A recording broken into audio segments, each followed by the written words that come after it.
స్వర్ణోదయదీప్తిం అఖిల భువన చైతన్య ప్రసారం. నమస్కారం. మన ధర్మం కార్యక్రమానికి స్వాగతం. ఇవాళ మన ధర్మం కార్యక్రమంలో మన ధర్మ సందేహాలను నివృత్తి చేసేందుకు మనతో పాటు ఉన్నారు ప్రముఖ ఆధ్యాత్మికవేత్త బ్రహ్మశ్రీ గడ్డమనుగు రామకృష్ణమూర్తి గారు. గురుగారు నమస్కారం. ఓం శ్రీమాత్రే నమః. గురుగారు, విశిష్ట అద్వైతాన్ని ప్రతిపాదించిన భగవత్ రామానుజాచార్యుల వారి ప్రత్యేకత ఏమిటి? పెరుంబదూరులో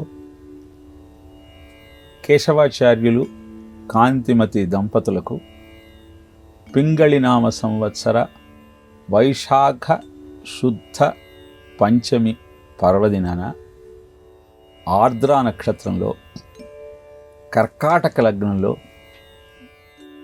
జన్మించిన వారు భగవద్ రామానుజాచార్యులు. యజుర్వేదంలో ఆపస్తంభ సూత్రాన్ని అధ్యయనం చేసి హరితస గోత్రోద్భవులై యజుర్వేద శాఖాధ్యాయి ఆపస్తంభ సూత్రాన్ని అధ్యయనం చేసిన వారు భగవద్ రామానుజాచార్యులు. మొదట తండ్రి దగ్గర అధ్యయనం చేసి ఆ తర్వాత యాదవ ప్రకాశకుల దగ్గర అభ్యాసం కొనసాగించారు. యాదవ ప్రకాశులు అద్వైత సిద్ధాంతాన్ని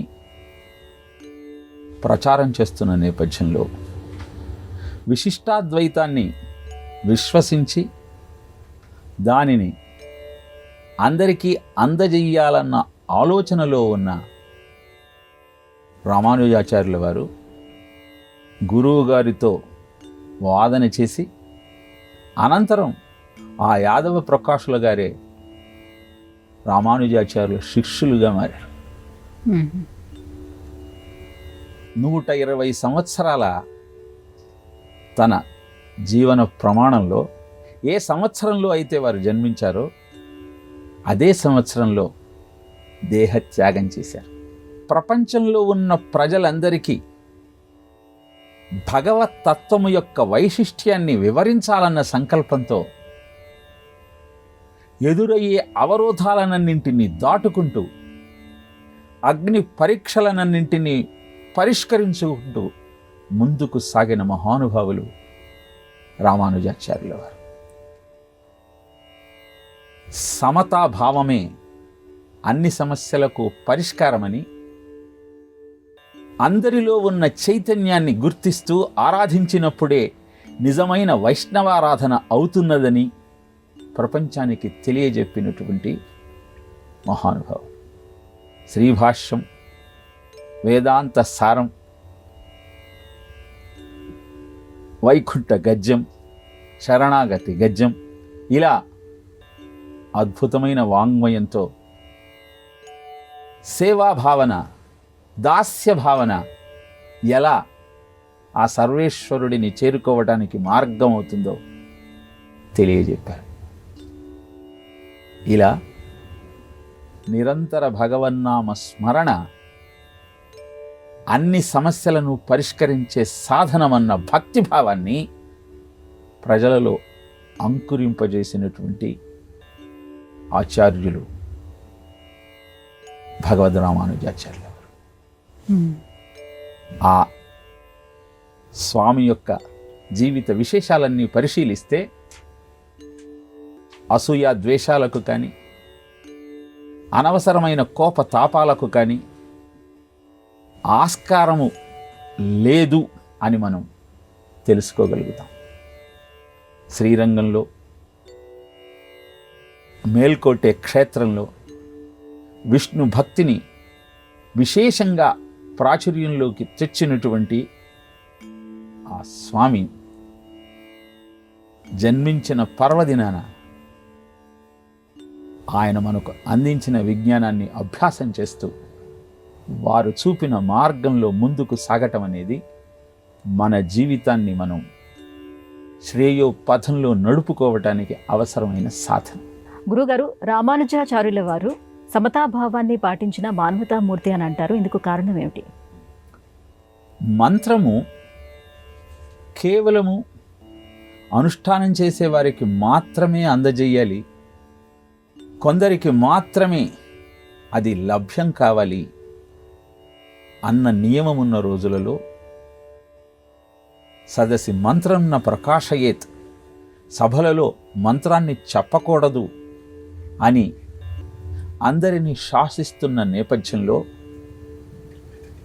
అందరికీ అద్భుతమైనటువంటి ఈ సాధనాన్ని అందజేయగలిగితే జీవితాలు అద్భుతంగా ముందుకు సాగుతాయి కదా అన్న భావనతో గురువుగారైన గోష్ఠీపూర్ణుల వారి దగ్గర నుంచి మంత్రాన్ని స్వీకరించారు. ఎవ్వరికీ ఈ మంత్రాన్ని చెప్పవద్దు అని నియమాన్ని విధించారు గురువుగారు.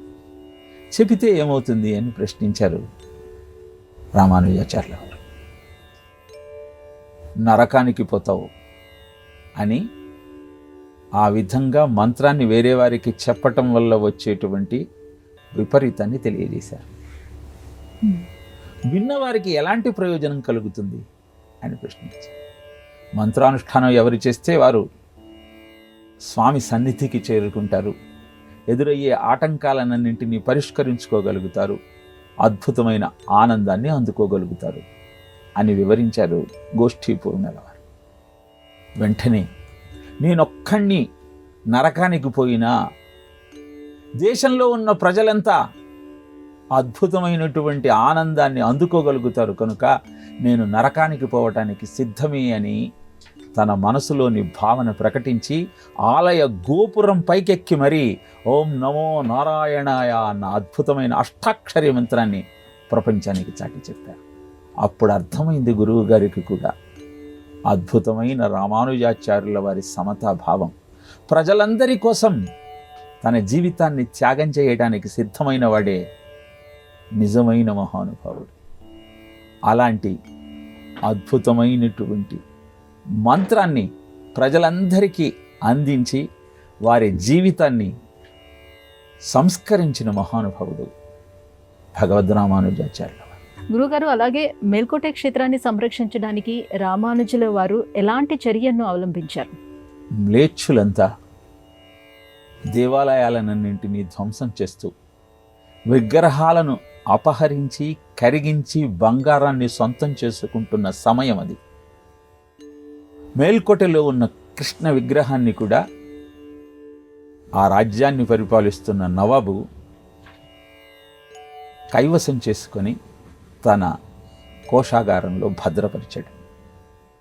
నిత్యము కృష్ణుణ్ణి ఆరాధిస్తున్నటువంటి ఆ పుర ప్రజలంతా దుఃఖితులయ్యారు.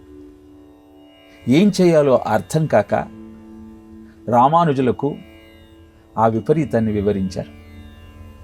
రామానుజులు ఆ సుల్తాన్ దగ్గరికి వెళ్ళి ఆయనకు తన రాక యొక్క విశిష్టతను వివరించారు. భగవద్ రామానుజాచార్యుల వారే తన ఆస్థానానికి రావటాన్ని గమనించిన ఆ సుల్తాను కూడా మోకరిల్లి ఏం కావాలి అని అడిగాడు. మేల్కోటలో ఉన్నటువంటి కృష్ణ విగ్రహము మీరు సంగ్రహించి తెచ్చారు, అది నాకు ఇప్పించండి అంటూ అడిగాడు. స్వామి, ఇక్కడ కొన్ని వేల విగ్రహాలు ఉన్నాయి, మీ విగ్రహం ఉంటే తీసుకోండి, మీరు దాన్ని గుర్తించగలరా అని ప్రశ్నించాడు. ఆ విగ్రహాలలో మేల్కోటేలో ఉన్న విగ్రహం లేదు. అదే సుల్తానికి తెలియజేశారు రామానుజాచార్యులు.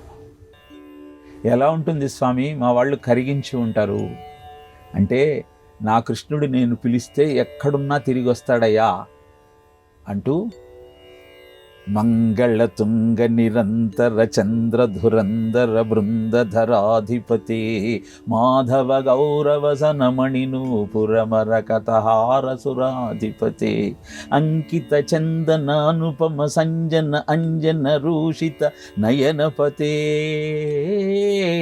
జయ జయ హే హరి హరి మాధవ మధుసూదన హరి ఆనక దుందుబి భాగ్యపతే అంటూ అద్భుతమైనటువంటి కృష్ణ స్తోత్రాన్ని ఎత్తుకోగానే ఆ కృష్ణ విగ్రహాన్ని చూసి ముచ్చటపడిన సుల్తాన్ కూతురు ఆశ్చర్యపోయే విధంగా ఆ విగ్రహం నడుచుకుంటూ రామానుజాచార్యుల వారి సన్నిధికి చేరింది.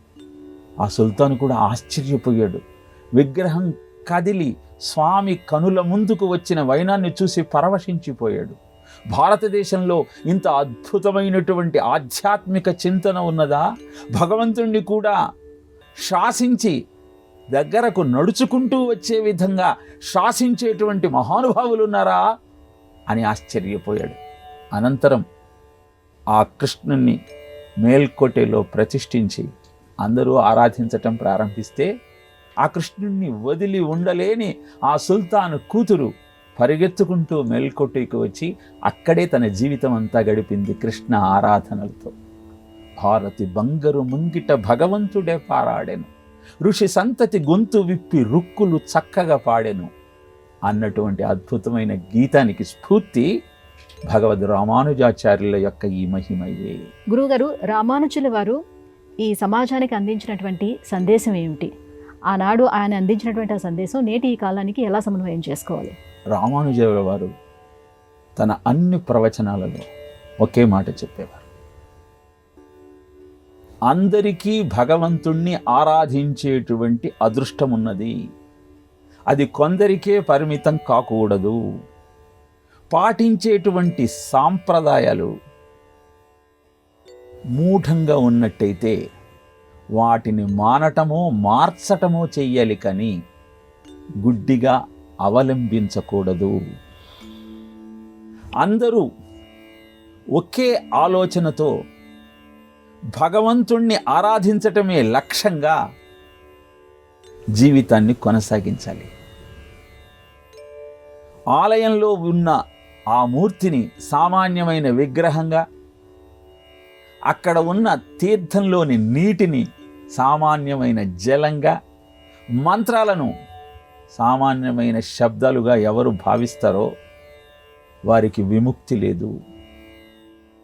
గురువు అంటే ఆ భగవంతుని రూపమే. అలా అని గురువు మాటలను కూడా గుడ్డిగా నమ్మాల్సిన అవసరం లేదు.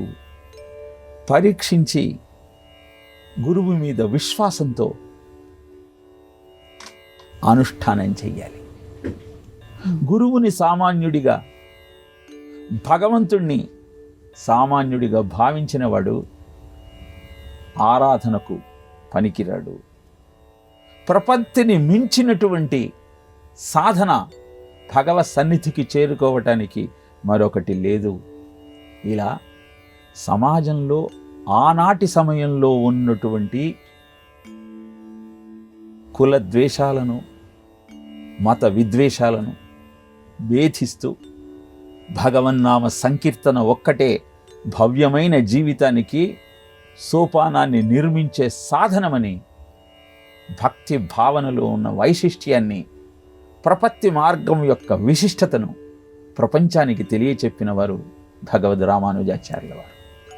ఈనాటికి ఆ మార్గాన్ని అవలంబిస్తూ అందరిలో ఆ పరమాత్మ చైతన్యాన్ని గమనిస్తున్న వారంతా అద్భుతమైన ఆనందాలతో జీవితాన్ని గడుపుతున్నారు.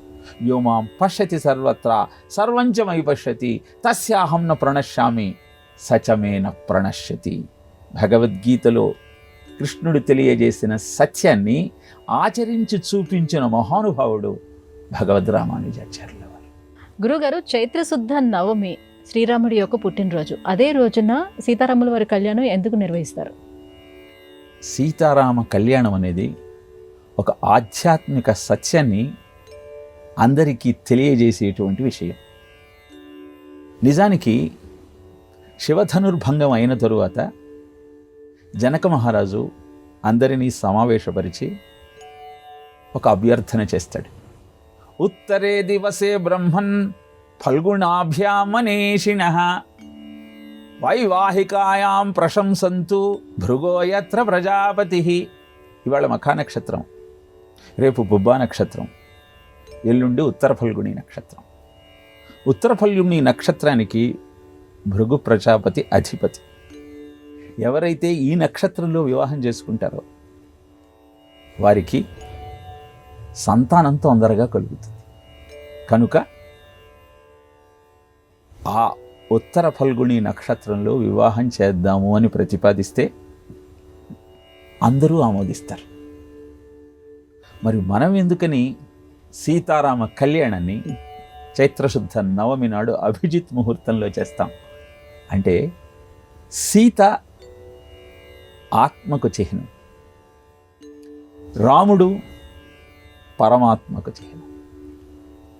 28 చతుర్యుగాలు గడిచినా సరే ధర్మ మార్గాన ప్రయాణించి అందరికీ ఆదర్శంగా జీవితాన్ని గడిపిన ధర్మమూర్తి అయినటువంటి రామమూర్తి యొక్క కళ్యాణము జరుపుకుంటూ ధృత్యా సాగర లంఘనం హనుమతో లంకామదోచారణం తత్రాశోకవనే చ మార్గణం అథ శ్రీజానకీ దర్శనం రామక్షేమ నివేదనం వనతరు ప్రధ్వంసనం సంయుగే రక్షసంహననం పురీ ప్రదహనం రామాయణే సుందరం.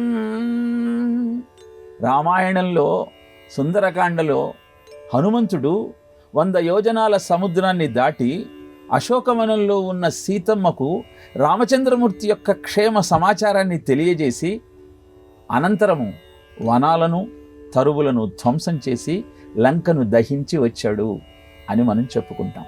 దానికి సీతారామ కళ్యాణానికి సంబంధం ఏమిటి అంటే ఆ హనుమంతుడే నీ బుద్ధి మనస్సు. 100 యోజనాల సముద్రమే 100 సంవత్సరాల జీవితము అశోకవనము, శోకము లేనటువంటి ప్రాంతము కావాలి అంటే ఆ అశోకవనంలో ఉన్న సీత అంటే నీ ఆత్మ చైతన్యానికి పరమాత్మ యొక్క విషయాన్ని చెప్పి రాముడికి ఆనందాన్ని హనుమంతుడు కలిగించినట్టు నీ బుద్ధి ప్రచోదనం చెంది తత్ త్వం అసి, ఆ ఆత్మస్వరూపము ఆ చైతన్యము నీవే అయి ఉన్నావన్న భావనతో పరమాత్మను చేరుకునే ప్రయత్నమే సీతారామ కళ్యాణ ఘట్టం యొక్క అంతరార్థం. అందుకే ఏ ముహూర్తంలో అయితే జ్యేష్ఠం రామం మహాత్మానం భరతం కైకయీసుతం సౌమిత్రిం లక్ష్మణమితి శత్రుఘ్నం అపరం తథా వశిష్ఠ పరమప్రీతో నామాని కృతవాన్స్తదా అని రామాయణంలో చెప్పినట్టు ఆనందంగా వశిష్ఠుడు రామా అన్న నామాన్ని నిర్ణయించాడు.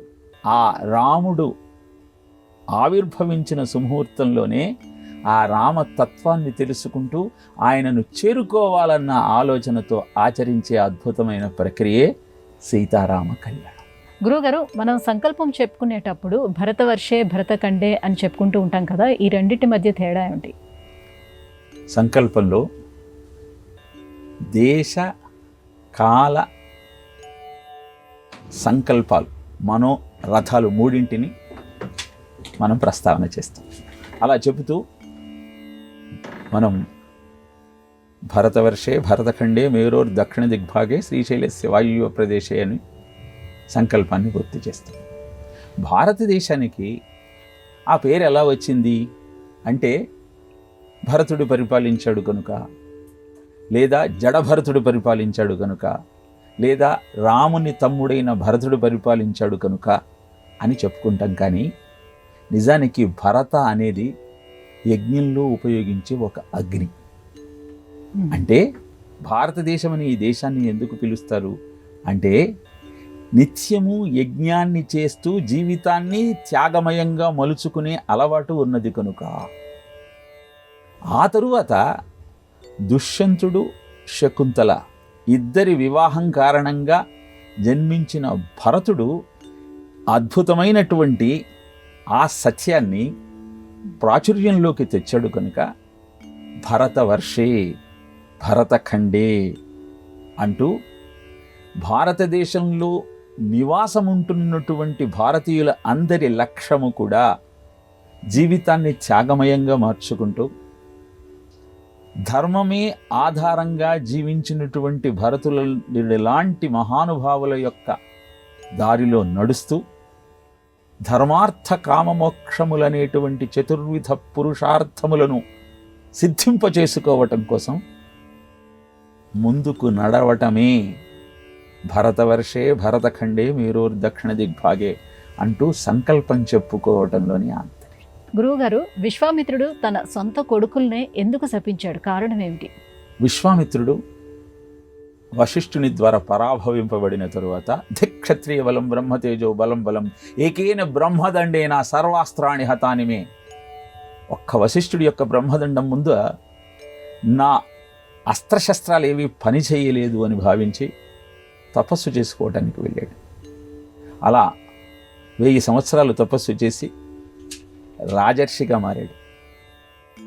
ఆ తపశ్శక్తి అంతా త్రిశంకుణ్ణి స్వర్గానికి పంపించటంలో వృథా అయింది. అనంతరం మళ్ళీ 1000 సంవత్సరాలు తపస్సు చేశాడు. ఈసారి ఋషిగా మారాడు. ఋషిగా మారిన తరువాత తన అల్లుడైనటువంటి శునశ్శేపుడు రుచీకుని కుమారుడు అంబరీషుడు చేసే యజ్ఞానికి సమిధగా మారాడు. అంబరీషుడు రుచీకుడి దగ్గరకు వచ్చి, నేను చేసే యాగ అశ్వము అంతర్ధానమైంది, ఆ యజ్ఞాన్ని మధ్యలో ఆపితే యజమానికి హాని కలుగుతుంది, కనుక ఆ యజ్ఞ పశువు స్థానంలో నీ కుమారులలో ఎవరినైనా ఇస్తే 1,000,000 గోవులను నీకు కానుకగా ఇస్తాను అంటాడు. పెద్ద కుమారుడు నాకు తలకొరుపు పెట్టవలసిన వాడు కాబట్టి వాణ్ణి నేను ఇవ్వను అంటాడు రుచీకుడు. చిన్నవాడు నాకు తొరవ పెట్టి కొట్టాలి బట్టి నేను ఇవ్వను అంటుంది తల్లి. మధ్యలో ఉన్నవాడు శునశ్శేపుడు. ఈ శునశ్శేపుడు అంబరీషుడికి యజ్ఞ సమితిగా వెళుతూ ఉన్న సమయంలో మామ అయినటువంటి విశ్వామిత్రుడికి తన మొరను వినిపిస్తాడు, నన్ను కాపాడమంటూ అభ్యర్థిస్తాడు. అప్పుడు విశ్వామిత్రుడు ఎలా అయినా సరే అతనిని కాపాడాలన్న ఆలోచనతో కుమారుల దగ్గరికి వెళ్ళి, మీరెవరైనా అతని స్థానంలో అంబరీషుడు చేసే యజ్ఞానికి సమిధగా వెళతారా, ప్రాణత్యాగం చేస్తారా అని అడిగితే వాళ్ళంతా ఆశ్చర్యపోతారు. మాది కూడా ప్రాణమే కదా, మేము ఎలా వెళతాము, వెళ్ళమంటూ నిరాకరిస్తారు. అప్పుడు ఆగ్రహోదగ్రుడైన విశ్వామిత్రుడు, నా మాటని వినకుండా ఉంటారా, కాబట్టి మీరంతా భ్రష్టులైపోదురుగాక, చండాలురై సంచరించదుగాక అంటూ శపిస్తాడు. తన తపశ్శక్తిని కాపాడుకుంటూ తన కుమారులకు తన మాట నిలబెట్టేటువంటి అవకాశం కల్పించాలనే ఆలోచన విశ్వామిత్రుడు ఎప్పుడైతే వారంతా తన మాటను నిరాకరించారో కోపోద్రిక్తుడైన విశ్వామిత్రుడు సొంత కొడుకులని శపించాడు. అనంతరం అద్భుతమైన అగ్నిమంత్రాన్ని ఇంద్రమంత్రాన్ని శునశ్శేపుడికి అందజేసి, ఈ మంత్రాన్ని ఊపస్తంభానికి బంధింపబడినప్పుడు నువ్వు ఉచ్చరించు, ఆ ఇంద్రుడే ప్రత్యక్షమై నిన్ను కాపాడతాడు అని తెలియజేస్తాడు. అలా విశ్వామిత్రుడి ద్వారా అందుకున్న మంత్రం ఆధారంగా శునశ్శేపుడు ప్రమాదం నుంచి బయటపడి బట్టకట్టగలుగుతాడు. ఇదే విశ్వామిత్రుడు కుమారులను శపించటంలోని రహస్యం. గురుగారు, ఇవాళ మన ధర్మం కార్యక్రమంలో మాకు వచ్చినటువంటి సందేహాలన్నీ కూడా నివృత్తి చేసినందుకు ధన్యవాదాలండి. కృష్ణార్పణ. ఇది ఇవాళ మన ధర్మం కార్యక్రమం. రేపటి మన ధర్మం కార్యక్రమంలో మళ్ళీ కలుసుకుందాం. నమస్కారం. ఈ కార్యక్రమాన్ని తిరిగి చూడాలనుకుంటే www.youtube.com/ETV Life Spiritual లో చూడవచ్చు.